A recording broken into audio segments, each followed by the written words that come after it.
tal, hermanos de la iglesia en Pilar? ¿Qué tal, hermanas y cualquiera que nos esté visitando en esta reunión de domingo? Muy buen día, espero que en la gracia de Dios podamos estar todos muy bien, aunque en casa, preparándonos para ver esta reunión a distancia, telemática, que no nos queda otra por el momento, atravesando este tiempo de pandemia.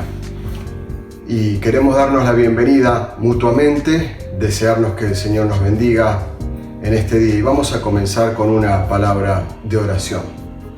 Nuestro Dios, queremos darte las gracias por poder estar en esta mañana juntos. Queremos en este día domingo hacer memoria del Señor Jesús, que vino a morir por nosotros en la cruz, a sufrir, pero también a pagar nuestra deuda, y gracias a Él nosotros tenemos la salvación. Bendícenos en esta reunión de este día, bendice las familias de la iglesia, bendice a cada uno de los que nos está mirando, ya sea de manera sincrónica o asincrónica, para que tu poder pueda manifestarse, tu presencia pueda manifestarse también en sus vidas, trayéndonos paz a cada uno de nosotros. Nuestro Dios, en esta mañana queremos dejar para que tu palabra, a través de tu siervo Rubén Vera, pueda actuar en nosotros, podamos nosotros recepcionarla y también hacerla, y que podamos crecer juntamente como un cuerpo. Queremos darte gracias en este mes de octubre del año 2020, porque podemos cumplir como iglesia 40 años de servicio a tu nombre, de recordar tu nombre y de tratar de hacer todo como para ti. Dejamos esta reunión en tus manos, en el nombre del Señor Jesús. Amén. Muy bien, hermanos, y vamos a continuar, y es bueno hacerlo recordando algunas cuestiones. A veces olvidamos con esto de la telemática, y al no tener la participación de la Cena del Señor todos juntos, olvidamos quizás, a veces un poquito el hecho de que es primer día de la semana y es el día del Señor. Que podamos nosotros, si no lo hicimos ya, poder con nuestras familias, aunque sea con una oración, todos juntos dar gracias a Dios por aquel regalo tan hermoso que es el Señor Jesucristo, que murió por nosotros en una cruz. Y respecto a eso, permítanme que comparta un versículo en Mateo capítulo 18 y versículo 11, 18-11 de Mateo, porque el Hijo del Hombre, el Señor Jesucristo, ha venido para salvar lo que se había perdido. Y no es casualidad si vos estás mirando esta reunión por alguno de los medios o redes sociales, no es casualidad que estés acá. Dios sin duda tiene un plan para vos. Si todavía no creíste en el Señor Jesucristo, no has conseguido la salvación de tu alma. Te pedimos encarecidamente que reflexiones en esto, y que también puedas pensar que el Señor Jesucristo en aquella cruz murió también para pagar tus pecados, así como pagó los míos, y que podamos venir a sus pies a pedir perdón. Pero también en aquel maravilloso versículo en Malaquías 4:2, un versículo profético que dice: mas a vosotros, los que teméis mi nombre, los que respetáis mi nombre, nacerá el sol de justicia, y en sus alas traerá salvación, y saldréis y saltaréis como becerros de la manada. Y eso es lo que nos pasa cuando nosotros creemos en nuestro Señor Jesucristo. Y eso es también lo que va a pasar un día muy cercano, cuando el día del Señor que se acerca suceda, y todos los que tememos el nombre, los que respetamos el nombre del Señor Jesucristo, el nombre de Dios, nos nacerá un sol de justicia. Sin más, vamos a pasar a un tiempo de alabanza en este mes de octubre del año 2020, en el marco de los 40 años de la obra en la Iglesia Complejo Evangélico Pilar. Vamos a un tiempo de alabanza.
bien, seguramente hemos disfrutado este tiempo juntos y sin perder más tiempo vamos a darle paso a escuchar lo que Dios tiene para nosotros en esta mañana a través de nuestro hermano Rubén Vera, misionero, vive en la provincia de Santa Fe, a quien hemos podido también estar viendo el día de ayer en nuestro aniversario.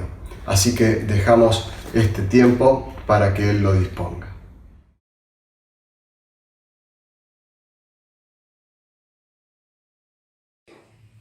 Hola queridos hermanos, un gusto muy pero muy grande poder saludarles a la distancia y anhelar para ustedes las más grandes bendiciones del Señor en este tiempo de conferencia que la Iglesia ha reservado para esta ocasión tan especial. Les habla Rubén Vera de la ciudad de Santo Tomé, provincia de Santa Fe, y a invitación de las autoridades de la Iglesia, hoy quiero tratar con ustedes el tema de la comunión. Comienzo a leerles el verso que está en Hechos capítulo 2, versículo 42, que dice que perseveraban en la doctrina de los apóstoles, en la comunión unos con otros, en el partimiento del pan y en las oraciones. Después de la conversión, los creyentes de la iglesia primitiva se encontraron formando parte de una comunidad cuyo igual jamás se ha visto ni conocido. Lucas habla de ella como la comunión, dando a entender que era la única comunión verdadera. En esa comunión estos cristianos perseveraban. Al hacerlo así se fortalecían en la fe y se fortalecían los unos a los otros, porque el ideal de Dios es una comunión de fe, una comunión de sus redimidos, una iglesia que se distinga por la unidad y salud que debe caracterizar a un cuerpo sano. El Nuevo Testamento jamás contempla a un cristiano aislado. Esto sería una contradicción de términos. En él encontramos los pronombres personales ellos, nosotros, vosotros. En el momento de la conversión, del nuevo nacimiento, el creyente pasa a formar parte de la familia de Dios. El apóstol Pablo dice, vosotros sois el cuerpo de Cristo y miembros cada uno en particular. Lo dice Pablo y al hacerlo subraya una de las grandes verdades que aquellos cristianos descubrieron, que la vida que es Cristo es vida en compañerismo y que jamás alcanzaremos lo más grande de Dios sino mediante la comunión de los unos con los otros. Ahora bien, dentro de esta comunión hay dos grandes ministerios. Primero y fundamentalmente el ministerio de la adoración. Dios así lo ha designado, que a Él se lo adore en la compañía de pecadores perdonados y arrepentidos. Algunos piensan que a Dios se le puede adorar junto a un río, a un lago, junto al mar, en un bosque. Puede ser, pero el Nuevo Testamento jamás contempla esa idea, sino que a Dios se le adora en medio de las alabanzas de su pueblo. Dice el escritor a los hebreos, no dejando de congregarnos como algunos tienen por costumbre.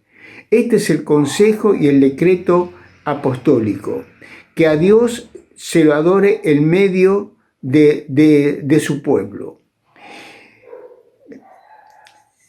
La iglesia del Nuevo Testamento es siempre una iglesia reunida, una iglesia en asamblea. Los cristianos primitivos sentían la necesidad de reunirse. Hoy nosotros no podemos hacerlo bajo un mismo techo por razón de esta pandemia, pero ahí estamos en nuestras casas, conectados a través de estos medios tecnológicos que la ciencia ha provisto para estos días de pandemia. Gracias a Dios por los medios que tenemos, que nos permiten estar conectados, podemos vernos, podemos escucharnos, podemos recibir consejos, etc. Aunque no estamos bajo un mismo techo, estamos en espíritu conectados y reunidos en el nombre del Señor Jesucristo. Los santos de Jerusalén perseveraban en la comunión los unos con los otros. Se entregaron sin reserva a la obra a la cual Dios los había llamado. Siempre es distintivo de vida verdadera y señal de crecimiento en Cristo ver a los cristianos más jóvenes cultivar la amistad con los cristianos más ancianos. Este es el consejo que el evangelista Moody solía dar a sus estudiantes. Busquen, le decían, la comunión con los cristianos mayores. Ellos han estado en el camino antes que ustedes, conocen sus luchas, sus peligros, las trampas del enemigo, etc. Acérquense a ellos y vivan cerca de ellos. Ha surgido en nuestro medio una cierta separación en nuestra vida eclesiástica. Los grupos están aislados y regimentados rígidamente por edades. Se ha perdido en muchas iglesias la gloria de un compañerismo cristiano total, donde los grupos por edades son uno en Cristo y deben ayudarse y complementarse mutuamente. Ya antes de Cristo, los santos de Jerusalén habían experimentado cuán bueno y delicioso es habitar los hermanos juntos en armonía.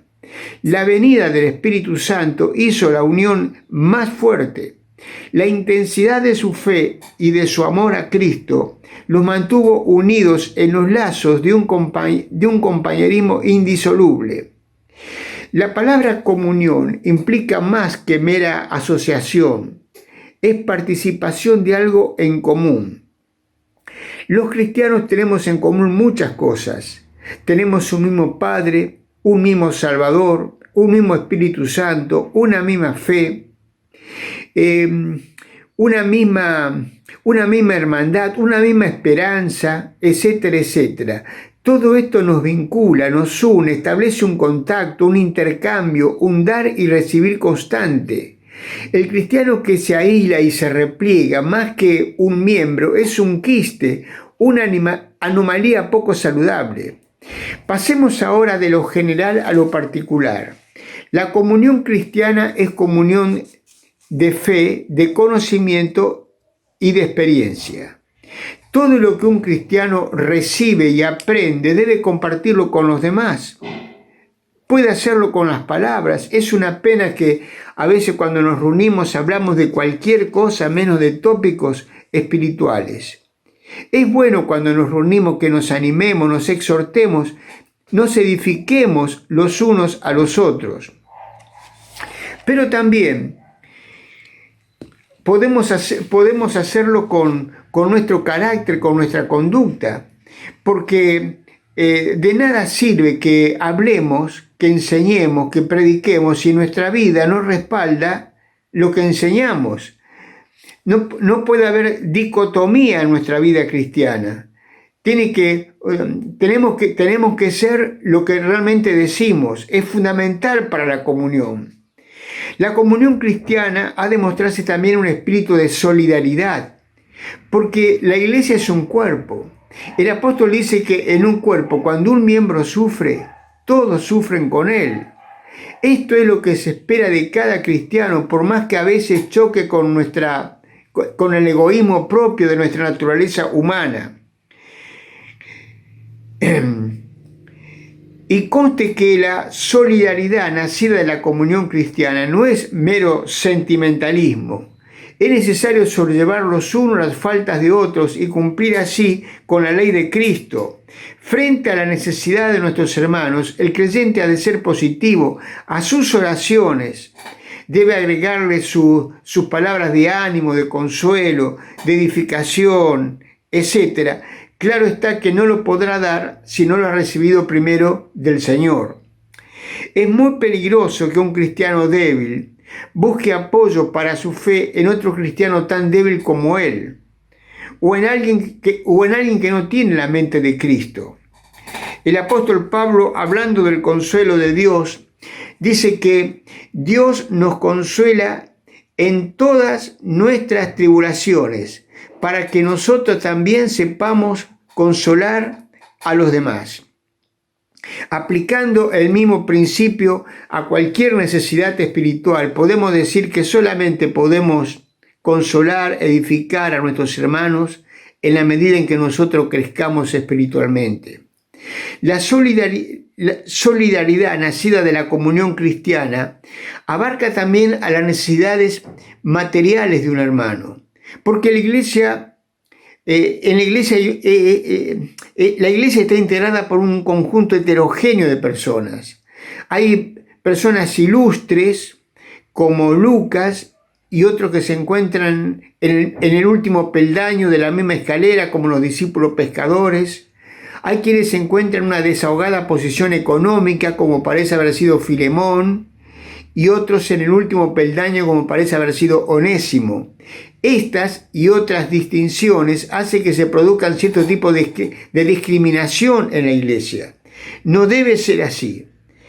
En Santiago capítulo 2, versículo 1 al 4, se nos previene contra este chocante e hiriente error. Les voy a leer este pasaje que es muy importante para el tema que estamos tratando. Capítulo 2, versículo 1, dice: hermanos míos, que vuestra fe en nuestro glorioso Señor Jesucristo sea sin acepción de personas. Porque si en vuestra congregación entra un hombre con anillo de oro y con ropa espléndida, y también entra un pobre con vestido andrajoso, y miráis con agrado al que trae la ropa espléndida, y le decís: siéntate tú aquí en buen lugar, y decís al pobre: estate tú allí en pie, o siéntate aquí bajo mi estrado, ¿no hacéis distinción entre vosotros mismos y venís a ser jueces con malos pensamientos? Somos hermanos en Cristo, y el afecto fraternal debe ser la nota predominante en todas nuestras relaciones. La iglesia primitiva poseía el secreto esencial para el armónico desenvolvimiento de sus actividades: darse a los demás. Y esto tomaba formas concretas aún en la relación en cuanto a los bienes materiales, al punto tal que ningún necesitado había entre ellos. Gracias a Dios que todavía se puede ver en las congregaciones hermanos que acuden presurosos a socorrer a sus hermanos en desventajosas condiciones económicas de este mundo. Los cristianos del primer siglo no descuidaron a los pobres. Entendían bien la enseñanza apostólica que les voy a leer en 1 Juan capítulo 3, versículo 14. Verso 17 al 18 dice: nosotros sabemos que hemos pasado de muerte a vida en que amamos a los hermanos. Mas el que tiene bienes de este mundo y viere a su hermano tener necesidad y le cerrara sus entrañas, ¿cómo está el amor de Dios en él? Y si el hermano o la hermana están desnudos y tienen necesidad del mantenimiento de cada día, y alguno de vosotros les dice: id en paz, calentaos y hartaos, pero no les diereis las cosas que son necesarias para el cuerpo, ¿qué aprovechará? La verdad es que a veces resulta difícil practicar la caridad como corresponde. En un mundo en el que tanto abunda la incomprensión, la ambición y el abuso, no es extraño que a veces hasta algunos cristianos se contagian. Lo que tenemos que hacer es combatir estos males y no matar la caridad, que es el alma de la caridad cristiana. Convivir con algunos de los hermanos no es fácil. No somos ángeles, poseemos toda nuestra vieja naturaleza, la cual a veces es causa de roces, de diferencias, de problemas en las relaciones interpersonales. Más de una vez he pensado que el mayor obstáculo para el progreso del Evangelio somos los mismos cristianos. Muchas veces los pastores tienen que gastar más tiempo tratando de resolver los problemas en las relaciones interpersonales que en predicar el Evangelio y pastorear a la congregación. Los pecados que atentan contra la comunión no solamente incapacitan a aquel que lo cometa a tener verdadera comunión con el Señor, sino que envenenan la atmósfera de la iglesia. Hay de aquellos que cometen estos pecados y persisten en ellos, dan lugar al escándalo.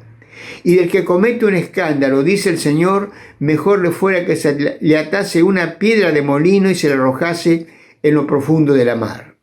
Vamos a pensar entonces ahora en algunos pecados que atentan contra la comunión. Uno de esos es el amor propio.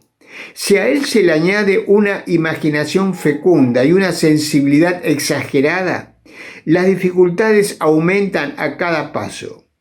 Es fenomenal la serie de complejos que afectan a ciertos hermanos como resultado de sentirse heridos en su amor propio.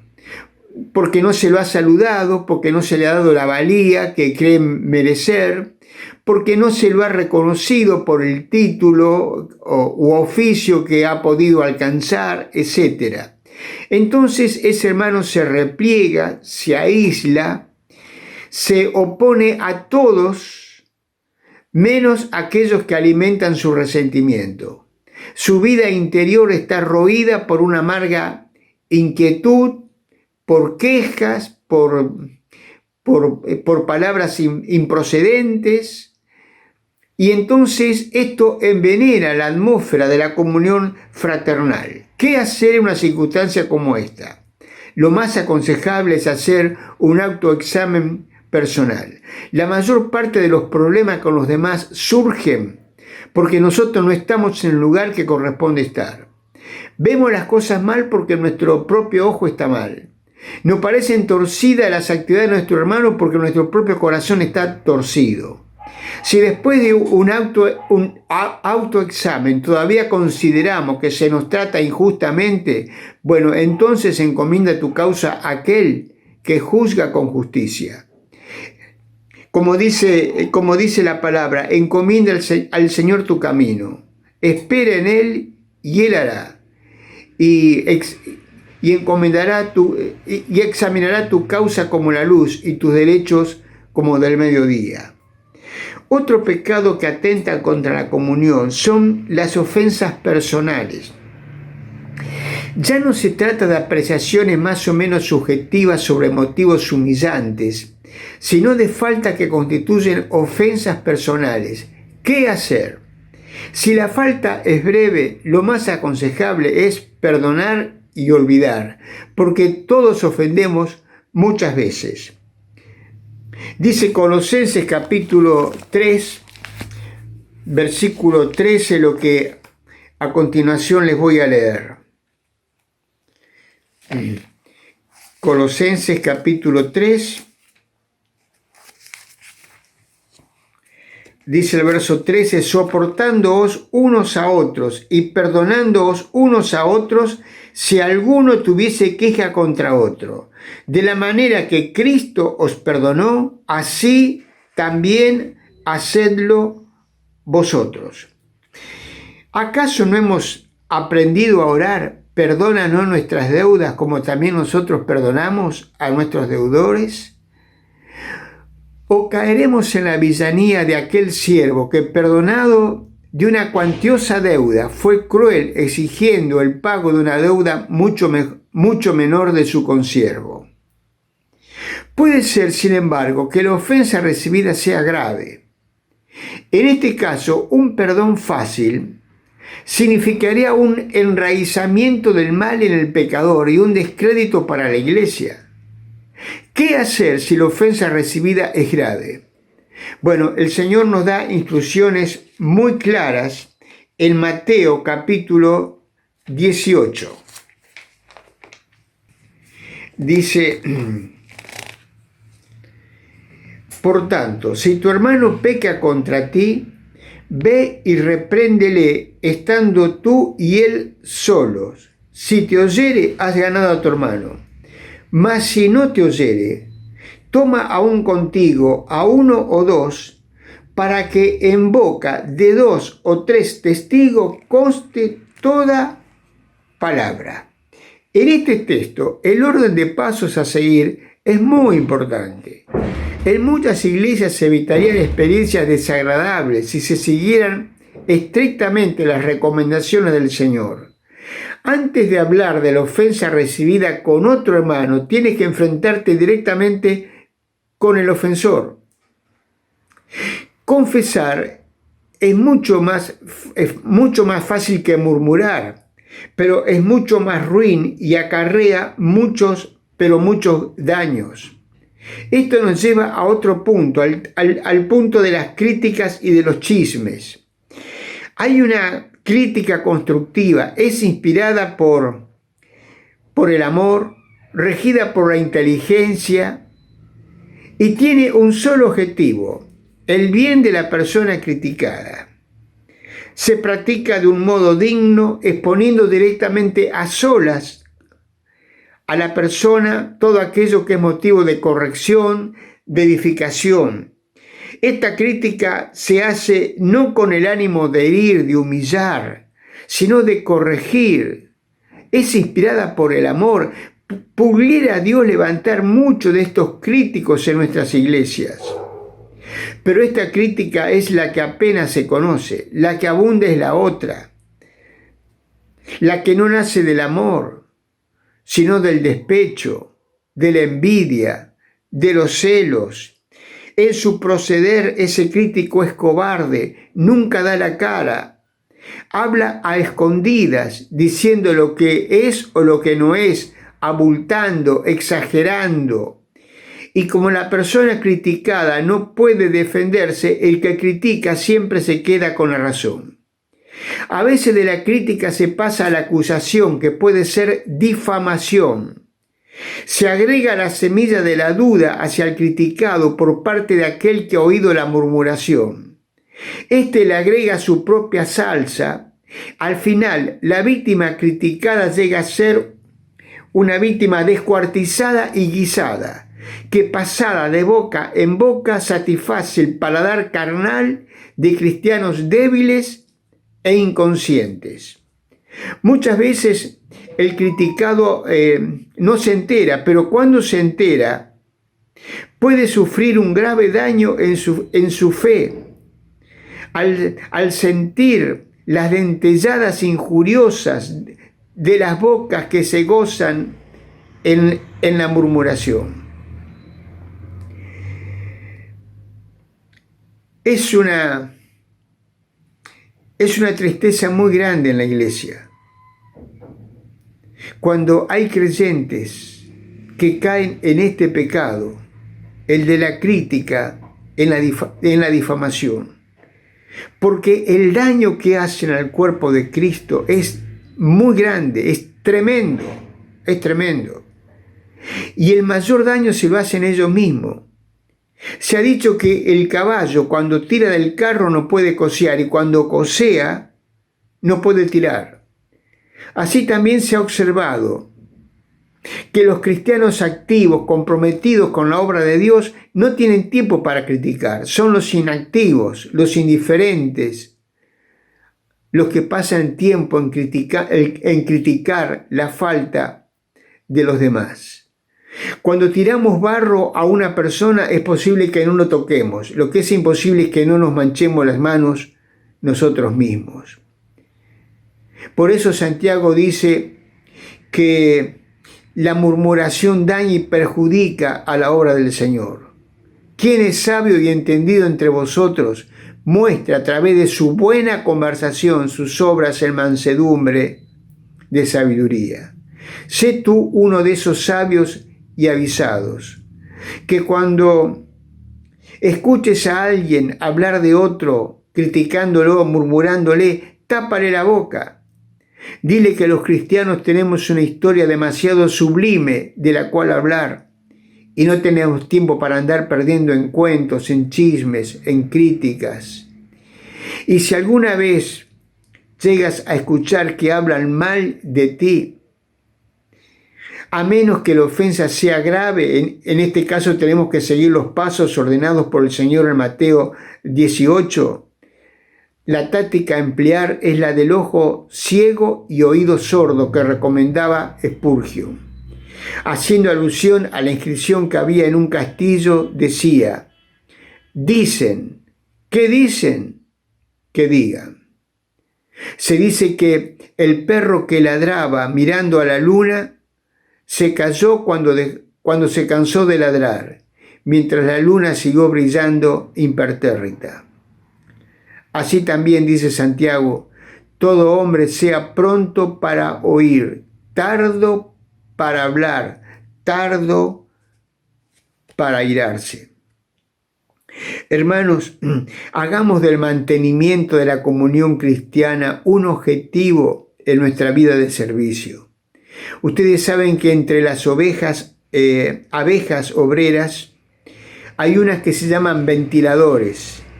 Están permanentemente revoloteando alrededor del orificio de la colmena produciendo una circulación de aire muy importante. Sin esta tarea, la colmena se convertiría en una masa putrefacta. La iglesia bien puede compararse a una colmena. Gracias a Dios por aquellos que trabajan activamente en ella, pero benditos entre ellos, aquellos que por su amabilidad, cortesía y distinción mantienen oxigenado el interior de la colmena. Que el Señor nos ayude para que en el sentido más amplio de la palabra su pueblo pueda vivir gozando de esto, que es lo más hermoso que el Señor nos ha dado debajo del cielo, la comunión de los unos con los otros. Que Dios bendiga su palabra, tu corazón y el mío, para que esto sea una realidad los días que nos toque vivir en esta tierra. Amén. Damos gracias a Dios por la palabra recibida y agradecemos mucho a nuestro hermano Rubén. Siempre estamos orando por él como congregación y queremos dejarle desde aquí también un cordial saludo. Nuestra reunión en esta mañana va terminando. Si se quedaron con ganas de saber algo más de ayer, de aquella entrevista que le hicimos a uno de nuestros fundadores, al hermano Eduardo Carbone, por aquí hay alguna sorpresita más que podemos estar viendo y pasamos ese momento, después terminamos. Gracias.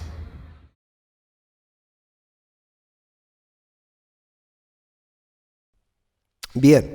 ¿Y familias de acá, Eduardo? Familias de acá. Sí, señor. Para sorpresa nuestra, cuando empezó la obra y se puso los carteles, un hermano que recibía la revista Campo Misionero en Tucumán, Sí. llamó por teléfono a don Carmelo y le dijo: don Carmelo, yo tengo un hijo que vive en Pilar, así que le voy a dar la dirección. Así que nosotros previamente, ¿no? Porque Carmelo publicaba los informes misioneros. Sí. Así que no estoy diciendo algo cierto. No fue después que abrimos el lugar, sino antes, porque había el proyecto de pedido de oración en Campo Misionero. Se trataba de don Julio Cajal con su familia. Así que lo fuimos a ver. Y don Julio, entusiasmado, un hombre de tu estatura más o menos, muy entusiasta, lo fuimos a ver y vivía a 3 cuadras de la estación de Pilar. Así que ellos fueron una de las primeras familias. Después se fueron acercando familias que estaban radicadas por aquí, que son parte de la colonia de los hermanos de Bolivia. Sí. Trabajaban en las quintas. Claro. Anastasio Zuna con su esposa, don Liborio Herrera con Isabel, su esposa, la familia Vega, que eran familiares de Julio Cajal. Ajá. Que en parte eran inconversos, o sea, no creían en el Señor, no tenían a Dios en su noticia, y también se sumó Daniel Álvarez con Roxana. Estaban de novios, después se casaron. La familia Moyo, hoy están radicados en Derqui, ellos ya vivían en Derqui también. La familia de José Gira, la familia de don Jorge Oftachup, la familia de Vicente Zoraides y la familia de Roberto de la Mano. Así que todo esto fue más o menos aconteciendo. Y después, un poquito más adelante, diría, pero no mucho más, porque inauguramos la primavera del 80, octubre. Sí. Pero ya para la primavera del 81, se viene a congregar también y a colaborar en la obra aquí Francisco López con su familia, con todos los chicos. Sí, tenía varios chicos también. Francisco se venía con un AMI 8 medio coloradito. Se entraba por el portón del lado de casa porque sí. La carpita daba para ese lugar. Así que él ha mostrado hasta el día de hoy la fidelidad que tiene para con el Señor, que realmente es ejemplar para toda la congregación, porque él nos ha sido junto con la familia, de mucha ayuda en todo ese momento. Y son de las primeras familias. Después me puedo estar olvidando de alguna. Seguramente. Había otras familias y de algunos, claro, me va a costar encontrarle los nombres, pero ya ese primer mes de octubre estábamos en comunión, un grupo de 24 personas. Eduardo, y ya justo con el tema de la comunión, cuando empieza la obra, ¿qué reuniones empezaron a hacer? Bien. Porque también es importante saber qué reuniones, si se visitaba, si se iba a invitar, seguían utilizando la radio, o sé que también acá hubo una radio. Es cierto, pero a ver, Difusora América nos acompañó durante mucho tiempo, sí. hasta el 86 aproximadamente. Después ya la tecnología hizo que ese tipo de emisoras le cayera también, ¿no es cierto? La inauguración se hizo en ese salón carpa del que estuvimos haciendo mención. En el primer tiempo celebrábamos, me preguntaste... Las reuniones. Sí, sí, tal cual. En ese primer tiempo se celebraba la Cena del Señor a las 9:30 de la mañana. Mirá. No vivíamos acá. Así que tenían un viaje bastante... Veníamos desde Villa de Con el 608. Con la 608. Que viajaba a 60. 80. 80, bien. 80 porque tenía el piso hundido de tanta apretar. Sí, sí. Así que hacíamos eso. Era una aventura. Y sí, ese viaje para los chicos era tremendo, porque cuando ya íbamos llegando y decían cuándo llegábamos, hasta que avistaban en la ruta a la altura del kilómetro 48, había un cartel muy grande que decía a 2 kilómetros salida, Grifería FB. FB, claro. Sí, pero era un cartel grande, se veía de lejos. No había iluminación, no había nada, pero a las 9 de la mañana sí. Así que los chicos gritaban todo, Pilar, FB, FB. Y así llegábamos. A veces podíamos entrar por la calle Chubut, que se llamaba Chaco, pero estaba de barro. Y si no, había que ir hasta la Ruta 25 y la Panamericana. Claro, sí. Así que se hacía la Cena del Señor, se hacía la escuela dominical, teníamos ministerio, almorzábamos juntos todos los domingos. Claro. Todos los que estábamos almorzábamos juntos. Y se hacían cosas acá inmediatamente. Se ponían a trabajar. Sí, sí. Al mes siguiente dijimos, no puede ser que estemos en una carpa. Sí. Porque el viento, la lluvia, los bichos que se meten por abajo. Estaba el piano guardado acá. Sí. Los jueves a las 19:30 también teníamos la reunión de ministerio y de oración. Éramos locos de en serio. En una familia que me olvidé, pero que no la puedo dejar pasar por alto, es la familia de Guillermo y Bárbara Guaigua. Ellos están desde el principio también. Es más, Bárbara venía y acá no había playa de estacionamiento, no había caño, no había nada, porque todo lo tuvimos que hacer, todo lo tuvimos que hacer nosotros. Con los hermanos, por supuesto. Sí. Y ella venía y guadañaba todo el yuyal. Barbarita. Así que gracias a Dios porque ellos estaban ahí firmes con todo eso. Así que nosotros estuvimos, cuando digo nosotros es don Carmelo, Betty y nuestra familia, viajando desde 1980 hasta 1983 con la Mercedita hasta acá. Tanto los domingos como los jueves. Los domingos terminábamos yéndonos a las 4:30 de la tarde, llegábamos a casa como a las 9 de la noche, porque el tránsito es como ahora, todo el mundo venía a comer el asadito a Pilar. Sí. Después tuvimos la ayuda de don Guillermo Ferraro, un hermano de la zona de Quilmes, que trabajaba mucho en la instrucción de maestros de escuela dominical.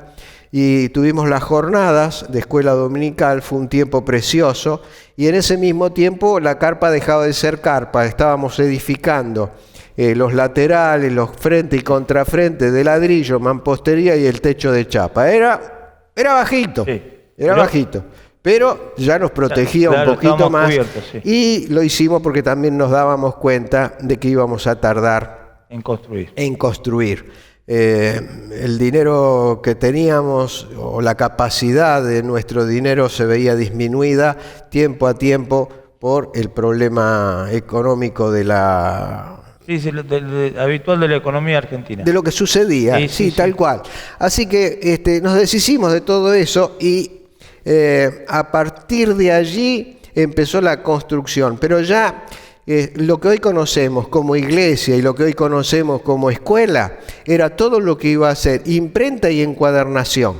Justo te iba a hacer, mira, que son los 50 metros de largo. Me lleva la pregunta de decir, en la cabecita de quién, a ver, porque también ustedes son los que vinieron para acá con la idea, Carmelo, ¿quién tuvo la idea del edificio, de la construcción de este diagrama tan que podemos hoy observar y disfrutar, con un subsuelo, con un piso, con la parte de la plataforma allá? Porque bueno, es muy interesante. El primer proyecto sucumbió, que es este que te estaba comentando, sí, que todo esto iba a ser imprenta y encuadernación. Entonces nosotros en Villa Devoto teníamos la experiencia de haber hecho un templo allí, sí, de construir, que tenía subsuelo. Así que cuando vimos nuestra imposibilidad de colaborar bien en el proyecto, ¿qué es lo que sucedió? Tuvimos que cambiar los planes. Claro. Entonces le comenté a don Carmelo en esa oportunidad que sería bueno pensar si esta parte del tinglado, la mitad, la transformábamos con un mismo techo en dos, claro, en dos ambientes del mismo tamaño. Y entonces replanteamos el asunto y fuimos haciendo lo que sí hoy se ve hecho. Claro. Este subsuelo, este salón, la parte de arriba y la parte de la iglesia. Así que empezamos a hacer todo lo que era la construcción del edificio y todo el proyecto. Y ese proyecto que cambió, el replanteo que tuvimos que hacer, fue consensuado con los hermanos que iniciamos la obra y acompañados en el nuevo proyecto, acompañados con don Blas Gaetani y con Santiago Tomeo, en el sentido de la parte técnica. Ah, está bien. Sí, sí. Ahora, Santiago decía, bueno, yo puedo hacer esto, y don Blas dice, yo también puedo hacer esto, pero no puedo venir a la obra todos los días. Así que fue un tiempo donde desde 1980 hasta 1983 yo viajaba diariamente a Pilar para controlar la obra, sí, y las cuadrillas de construcción, sí, sí, ¿no? Las personas de la obra de construcción estaban a cargo de don Blas. Así que yendo un poco más adelante, lo que se hizo también fue la parte del proyecto paralelo de la imprenta. Se fue construyendo también el edificio de la imprenta, porque el que tenemos hoy allá. El que tenemos allá. Todos iban construyendo. Todos iban construyendo. Tal fue así que en algún momento hicimos una compra que eran como 20 toneladas de hierro, y entonces eso fue... una anécdota, ¿no? Sí, fue una anécdota, porque la manera con que el Señor nos proveyó ese cargamento de toneladas de hierro que, a ver, yo me acuerdo en dólares, no me acuerdo en pesos. Eran $5.000 en ese momento de hierro, lo que hoy serían más o menos $25.000. Claro. Por la inflación, sí. Así que ¿qué se hizo? Se hizo salón del templo de la iglesia, se instaló la imprenta sin la encuadernación, no hubo encuadernación. No había lugar. Se hizo la instalación de la escuela y se previó un lugar para una emisora de radio, no sabiendo en qué momento habría de poder surgir. Así que todo el diseño de todo esto que vos me preguntás, que no fue el diseño original, pero sí lo que hay permitió concretar el anteproyecto de lo que se quería para la obra del Señor, de distinta manera. porque de lo contrario nos quedábamos de a pie. Claro, sí, sí. Así que en esa época un hermano de la zona oeste colaboró con lo que nosotros hoy vemos, las ventanas ojivales que tenemos en el salón, que son hechas todas artesanalmente, artesanalmente, y que bueno, que ya pobrecitas ya han cumplido todo un ciclo. Sí. Pero él cobró el material solamente. Otro hermano nos donó todos los caballetes de hierro para poder hacer las mesas, porque almorzábamos seguido todos juntos, que hoy viven en el Bolsón. Así que hay otros hermanos que no conocemos, que no están, pero que aportaron a la obra del Señor y que ayudaron muchísimos. Así que las funciones del proyecto que se deseaba se pudieron lograr. Más adelante, en 1987 aproximadamente, don Carmelo se entusiasmó mucho con una FM, con poder tener una emisora de FM. En principio había la 101.1, después se encimaba con otra, no había legislación, creo que todavía no hay mucha legislación al respecto, hay un poco más de respeto entre las ondas de las emisoras, ¿no? Emisora, pero la cosa está ahí. Así que la 102.7 o punto 3 fue otra de las obras que impulsó Carmelo, y que estando varios de nosotros, como don Luis Pla, un servidor y demás, en la comisión de difusión cristiana, de meditaciones cristianas, con las audiciones radiales en las radios de AM, pudimos usar bastante material, y ahí se involucraron Cristian y Mariano, también Débora, a ayudar a don Carmelo en el tema de la radio, que se hizo en el contrafrente del edificio donde estamos, debajo de la escuela. Sí. Ahí funcionó la radio hasta 1998, y después pasó a estar, se transfirió a la BBN, que era la RRB. Claro, sí. Ahora es BBN. Sí. Así que hay un círculo que quedó pendiente, ¿no? Hay un círculo que es el círculo para la iglesia. Sí. Los 3 circulitos. Sí, que era lo que me estabas comentando. Y uno dice, viene a Complejo porque venimos, y por ahí lo da por hecho. Claro, porque todos dicen que venimos al Complejo porque estamos acomplejados. Sí, pero realmente... Ese es un chiste viejo, pero... Sí, es viejo. Sí, también cuando vinimos a Pilar, te cuento. Cuando vinimos a Pilar y veníamos de Devoto, dice,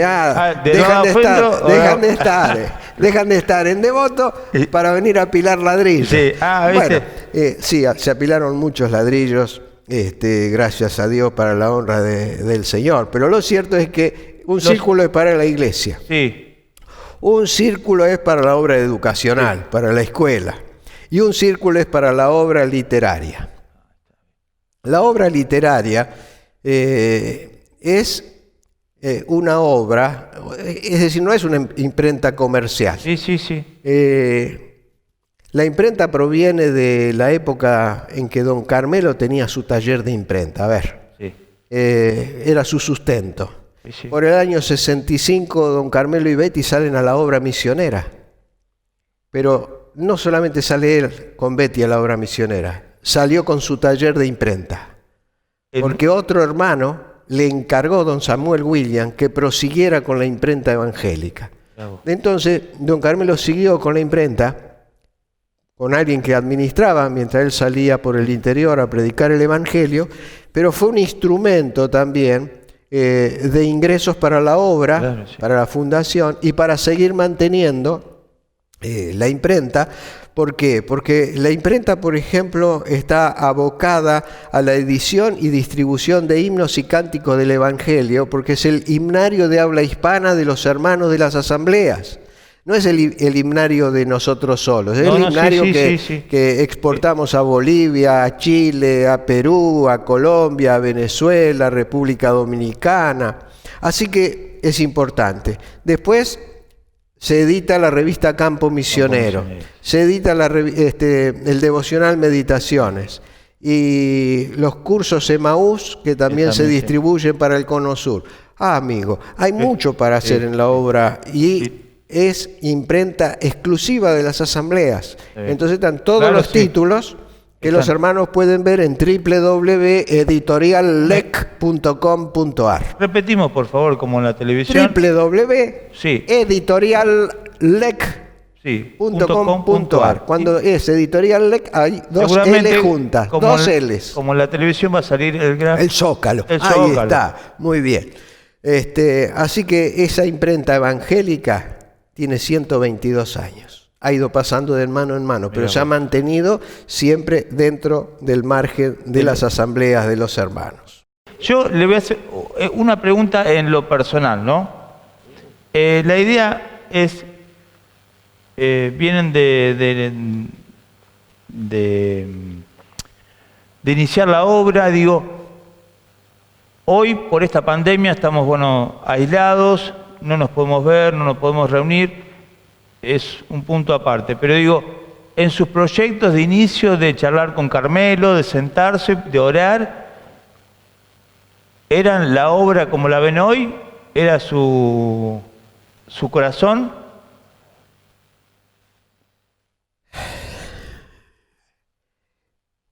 Linda pregunta. Yo creo que el Señor entregó muchísimo más de lo que habíamos soñado.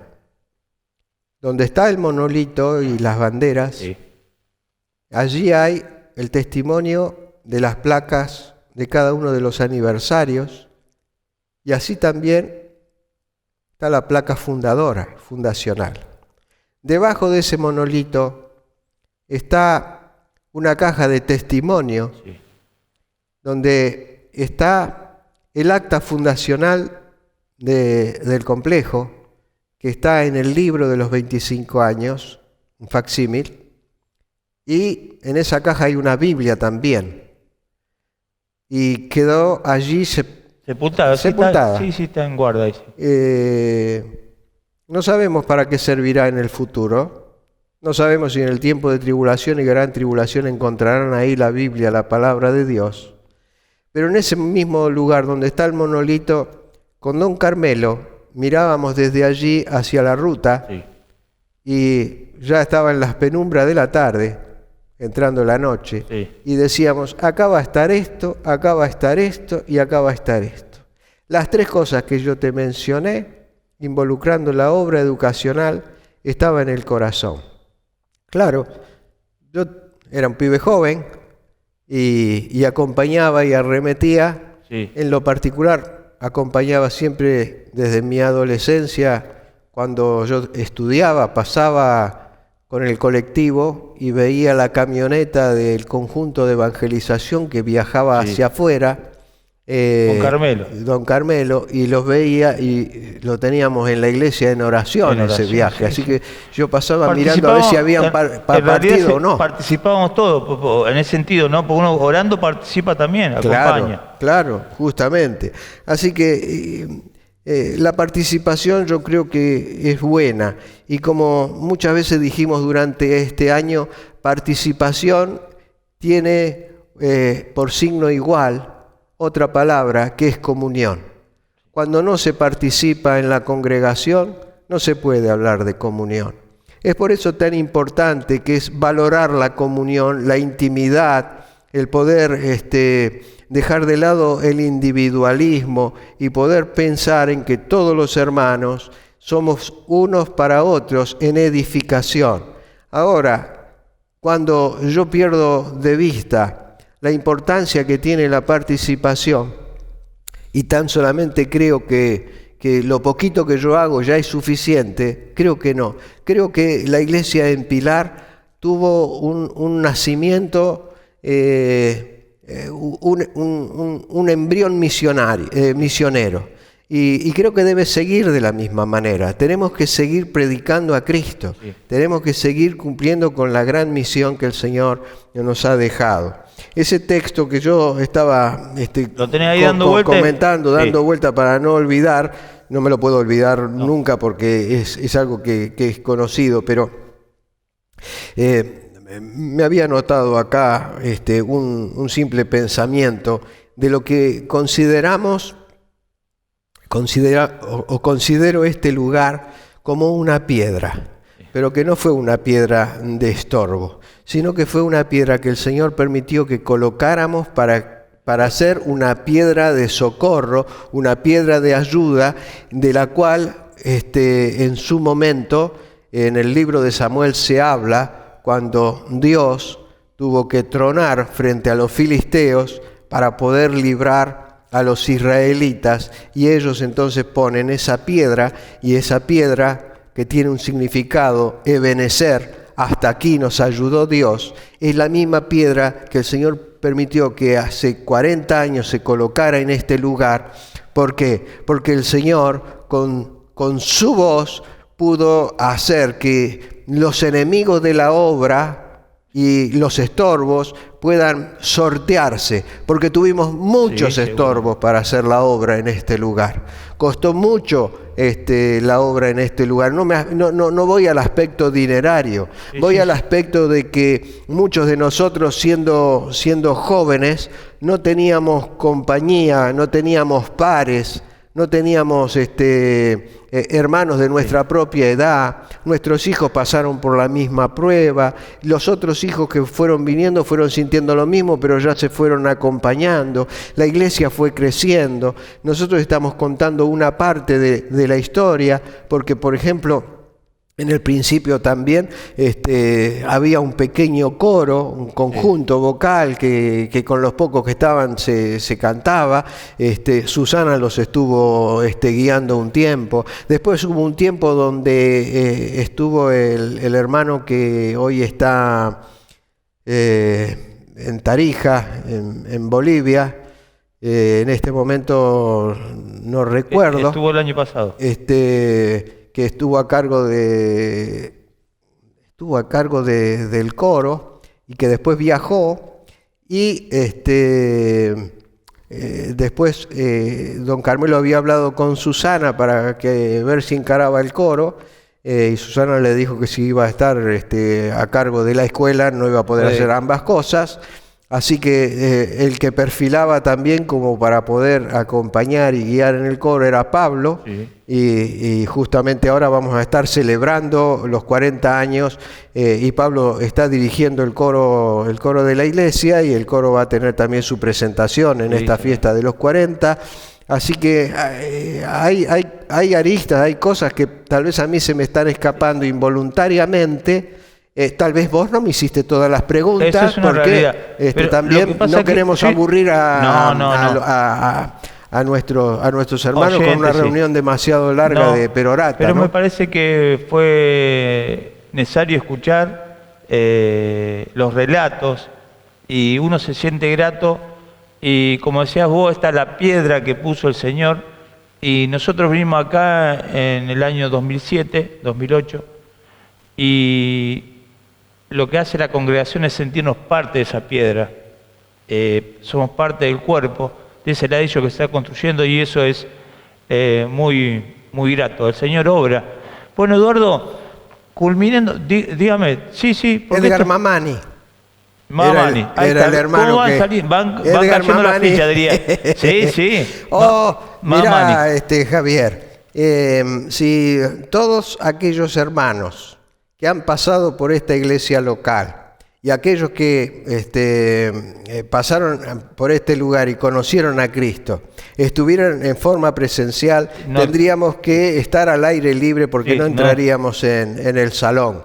Son 40 años que fueron 40 años donde el Señor permitió que fluyese leche y miel espiritual, porque hemos disfrutado de la comunión de los hermanos y hemos disfrutado de la siembra de la palabra de Dios en el Evangelio y en lo doctrinal.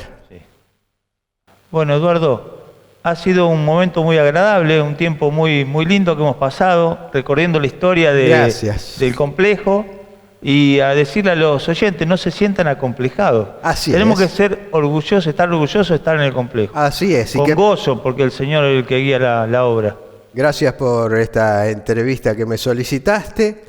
Gracias por este tiempo que el Señor nos ha dado y que podamos reunirnos presencialmente todos en el ámbito. Lo más pronto posible. Lo más pronto posible. Que el Señor te bendiga. Gracias. Amén.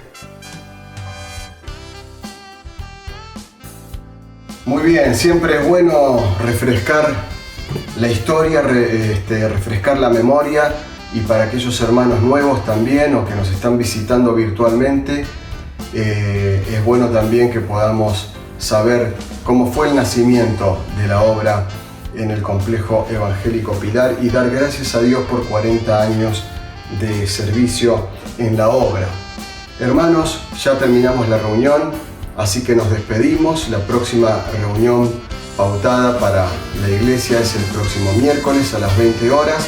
Y si es que ya nos estuvo diciendo, quizás muy pronto haya alguna que otra noticia con respecto a los protocolos para poder reunirnos nuevamente. Oremos por este tema, les dejamos un abrazo y hasta la próxima reunión. Dios les bendiga.